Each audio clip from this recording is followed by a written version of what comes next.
because we now know who all the prosecutors will be on Diddy's trial. They're all women. They have assembled a team of female prosecutors, and that is definitely not by accident. Today in a New York federal courtroom, Sean Diddy Combs told the judge he was, quote, a little nervous. The rap mogul's criminal trial began this morning. He is trafficking, racketeering, and more. The courtroom buzzed with an intensity that could be felt in every corner of the room. It was the kind of atmosphere where secrets hung thick in the air, waiting to be exposed under the bright glare of public scrutiny. At the center of it all was the trial of Sean Diddy Combs, a once untouchable mogul now facing allegations that could dismantle not just his career, but his entire legacy.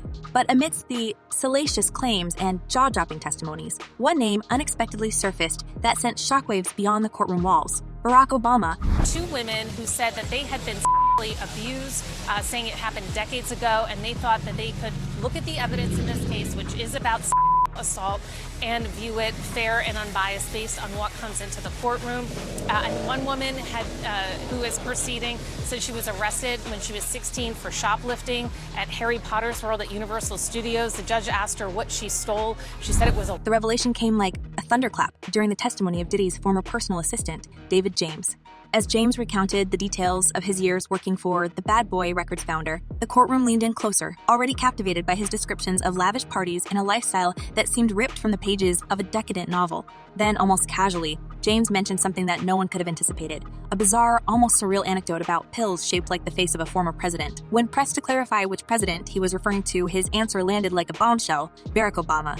This was when his personal assistant was on the stand, and they were asking him about that he had witnessed that Sean Diddy Combs had taken, and he talked about and he said that one of those pills was in the shape of President Obama's face.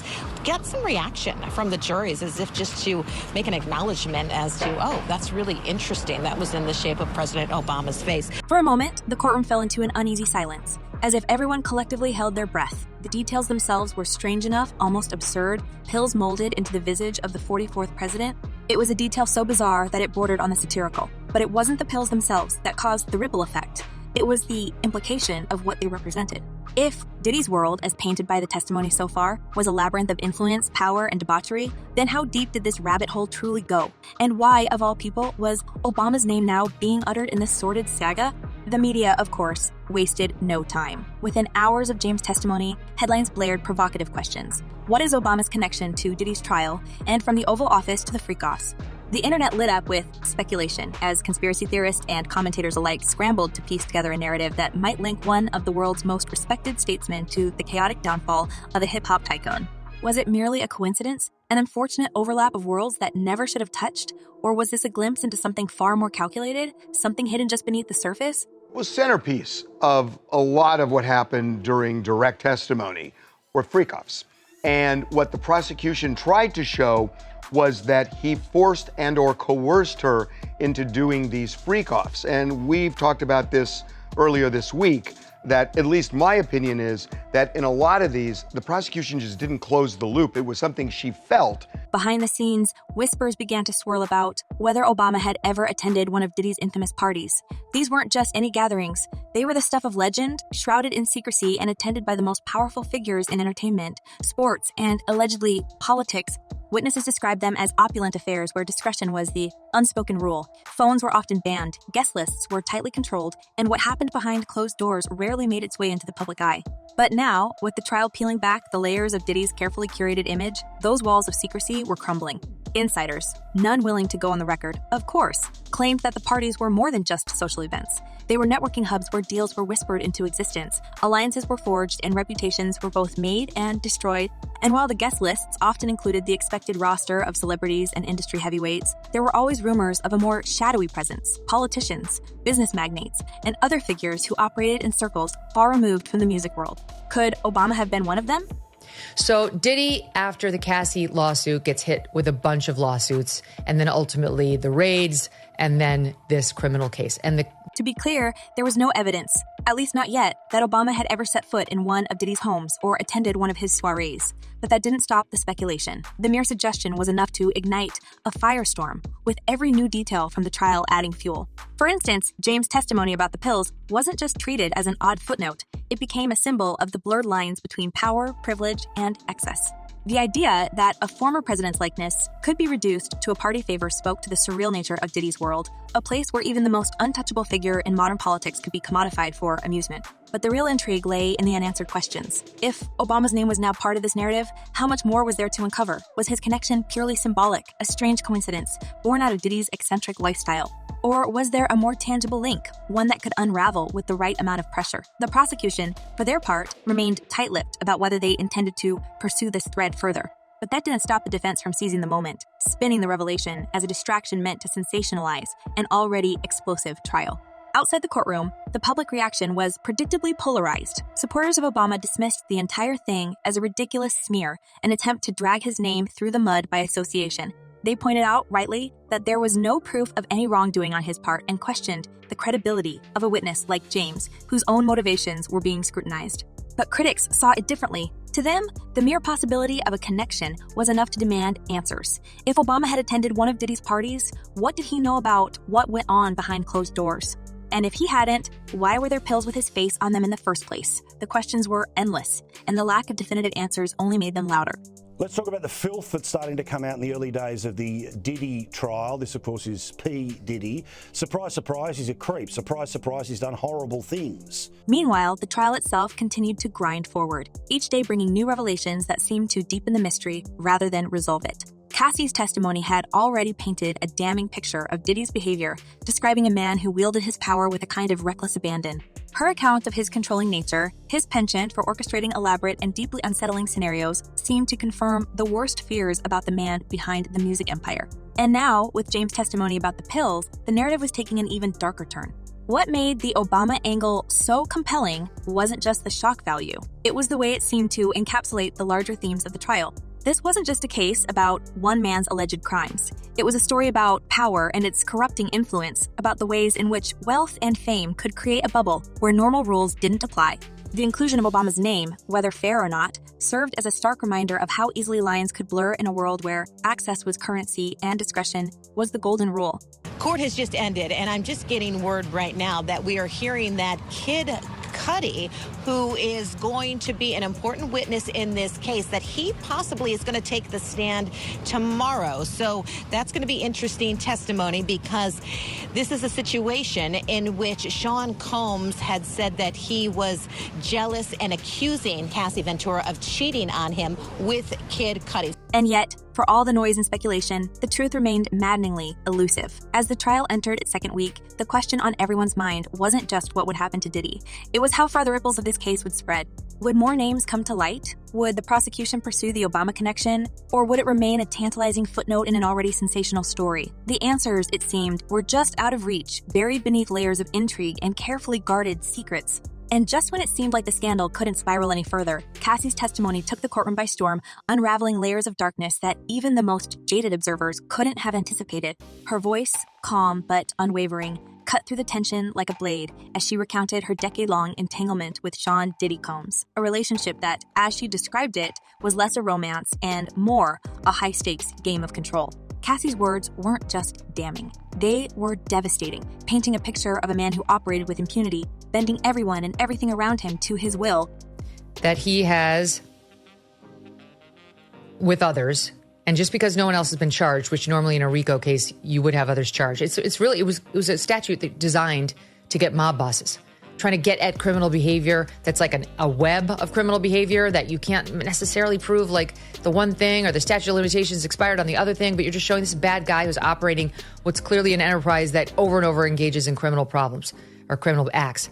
She spoke of elaborate orchestrations, events that seemed like the stuff of nightmares but were all too real in Diddy's world. These weren't mere parties. They were productions, meticulously planned and executed with almost military precision.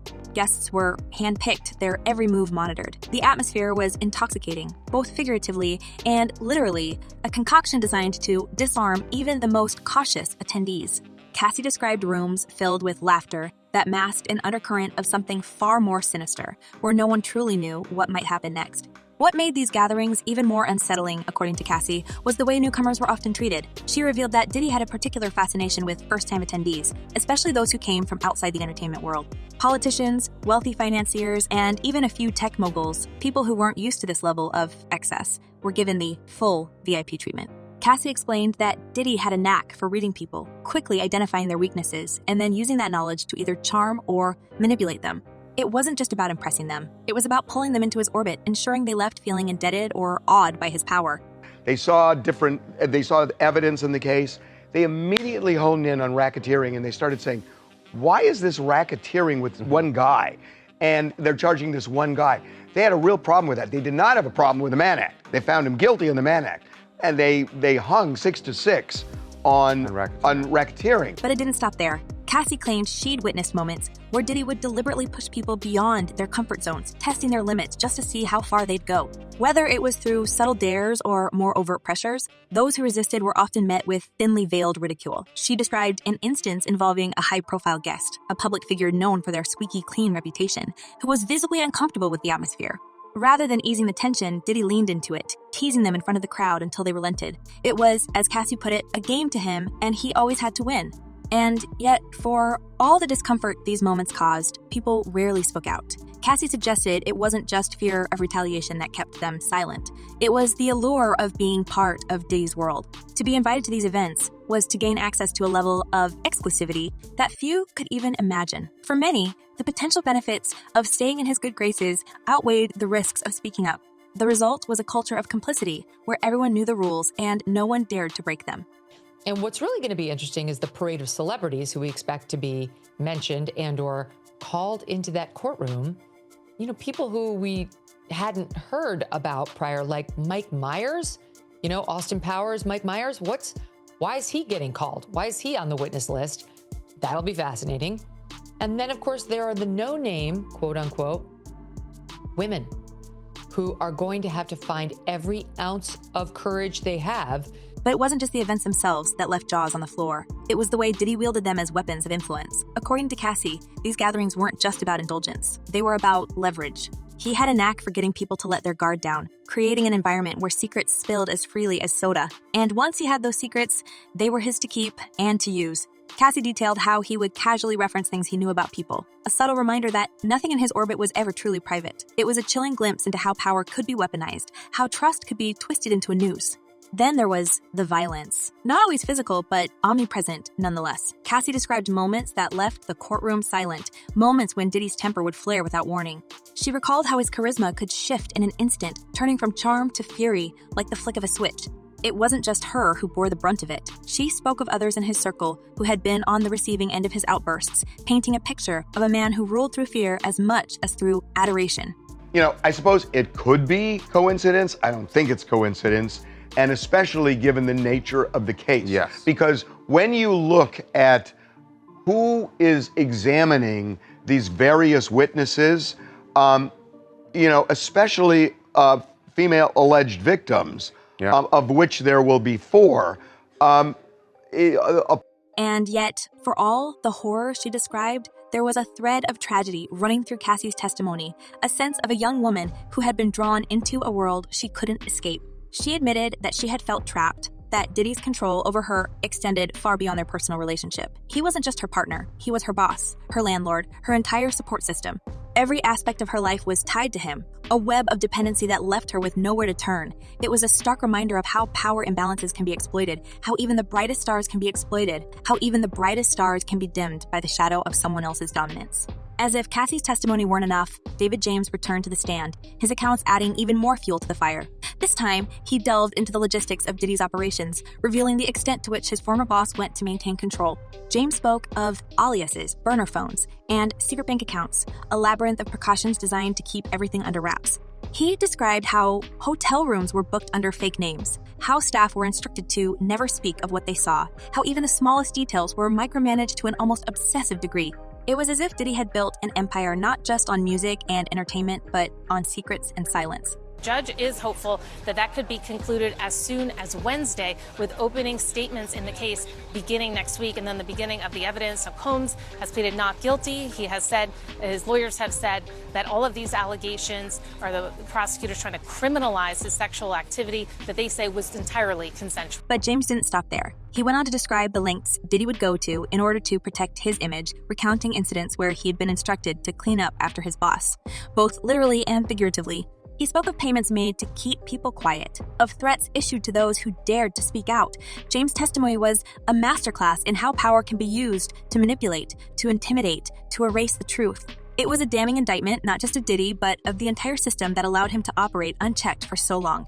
And then there was Kid Cutie. His testimony was a curveball no one saw coming, a stark reminder that Diddy's reach extended far beyond his immediate circle.